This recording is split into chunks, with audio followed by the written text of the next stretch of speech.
Gilman's room was of good size but queerly irregular shape, the north wall slanting perceptibly inward from the outer to the inner end, while the low ceiling slanted generally downward in the same direction. Aside from an obvious rat hole and the signs of other stopped up ones, there was no access nor any appearance of a former avenue of access to the space which must have existed between the slanting wall and the straight outer wall of the house's north side, though a view from the exterior showed where a window had been boarded up at a very remote date. The loft above the ceiling, which must have had a slanting floor, was likewise inaccessible. When Gilman climbed up a ladder to the cobwebbed level loft above the rest of the attic, he found vestiges of a bygone aperture tightly and heavily covered with ancient planking and secured by the stout wooden pegs common in colonial carpentry.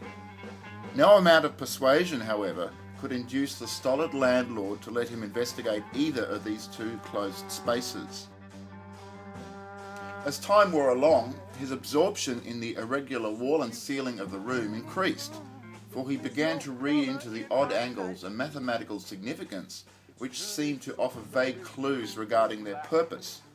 Old Keziah, he reflected, might have had excellent reason for living in a room with peculiar angles, for was it not through certain angles that she claimed to have gone outside the boundaries of the world of space we know? His interest gradually veered away from the unplumbed voids beyond the slanting surfaces, since it now appeared that the purpose of those surfaces concerned the side he was already on. The touch of brain fever and the dreams began early in February.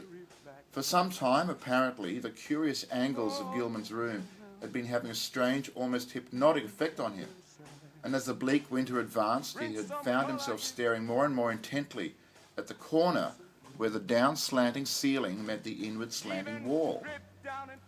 About this period, his inability to concentrate on his formal studies worried him considerably, his apprehensions about the mid-year examinations being very acute. But the exaggerated sense of hearing was scarcely less annoying. Life had become an insistent and almost unendurable cacophony, and there was that constant terrifying impression of other sounds, perhaps from regions beyond life, trembling on the very brink of audibility. So far as concrete noises went, the rats in the ancient partitions were the worst. Sometimes their scratching seemed not only furtive but deliberate. When it came from beyond the slanting north wall, it was mixed with a sort of dry rattling.